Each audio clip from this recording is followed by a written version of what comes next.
When you think about it, your common garden zombie is quite a rubbish monster. They're slow, they're actively decaying in front of you, and, owing to their dead state, they're dumb as bricks. If there was a zombie in your house, you could simply keep moving and remain entirely safe all the time.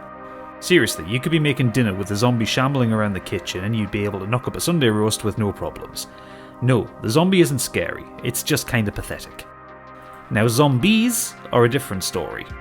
Hundreds of zombies moving in a pack will turn you inside out in a matter of seconds.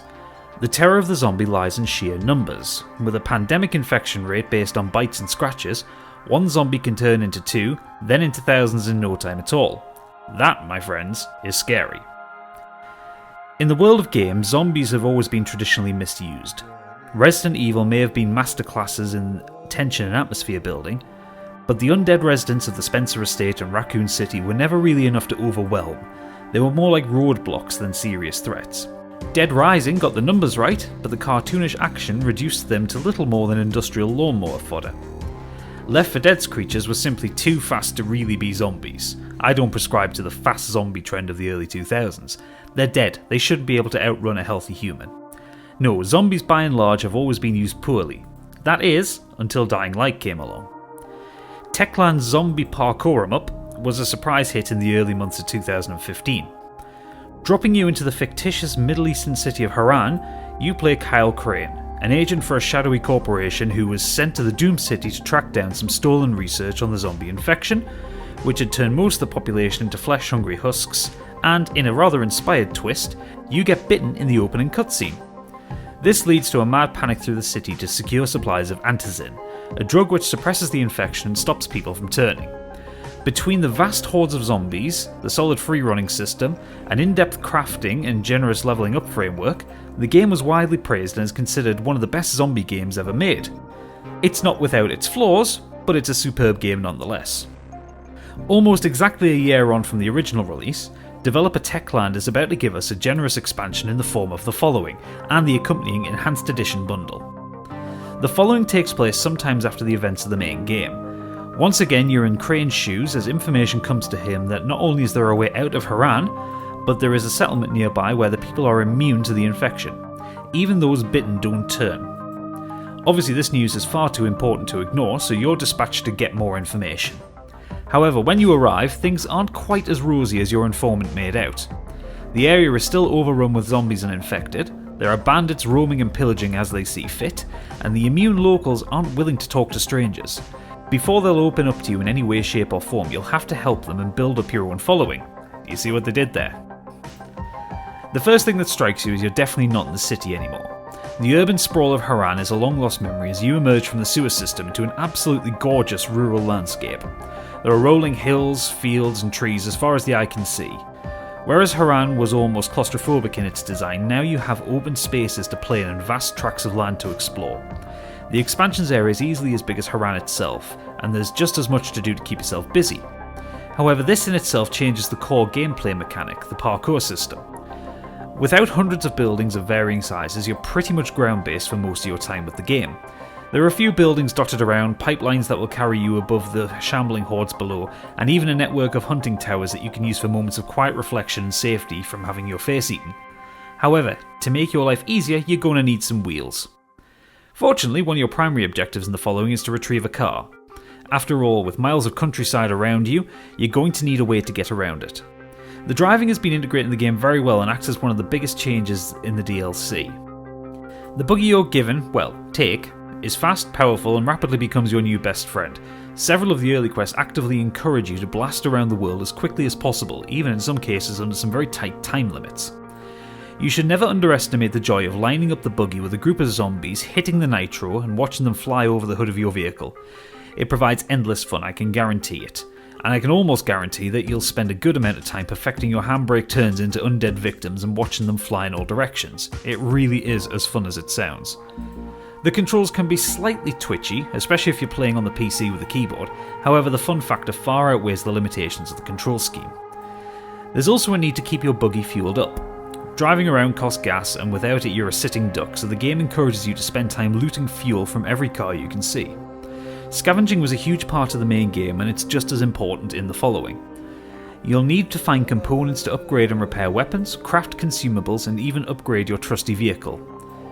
If you thought Fallout 4 went overboard with the amount of items you need to steal to survive, then Dying Light will turn you into a kleptomaniac.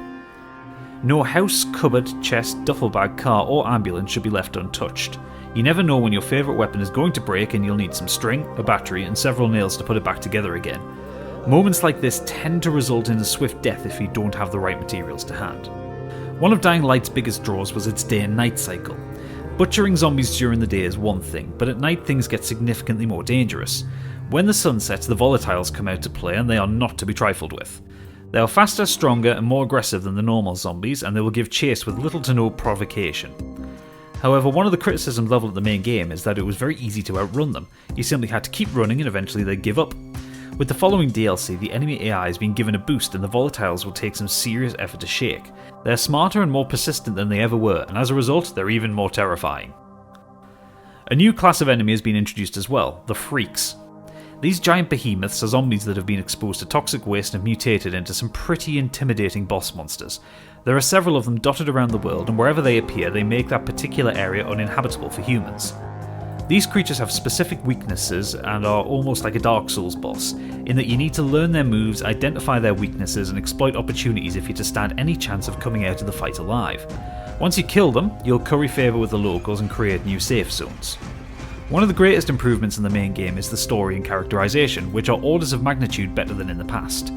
One of the criticisms levelled at the main game was its story, with the muddled and unclear directives, one-dimensional characters and cliched dialogue.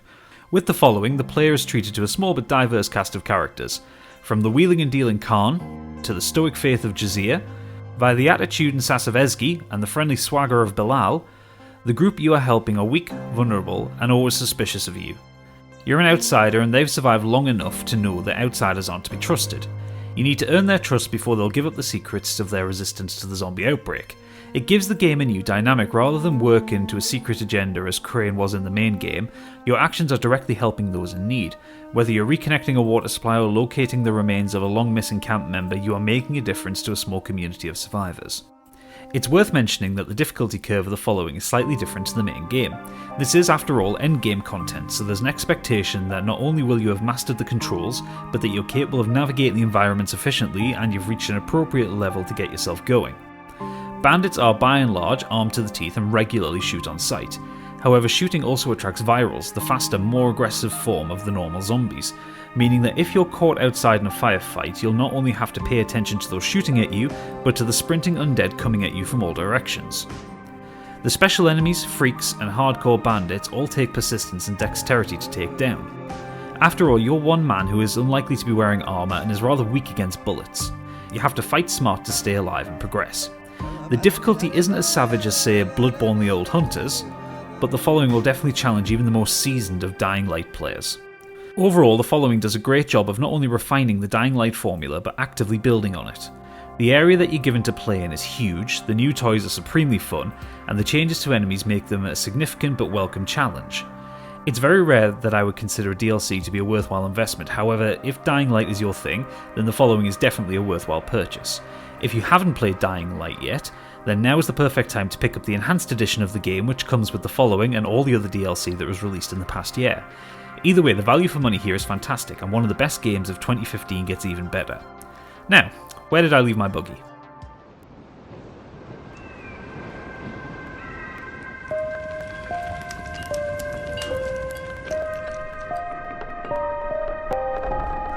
When the world is ravaged by plague, when darkness devours the earth,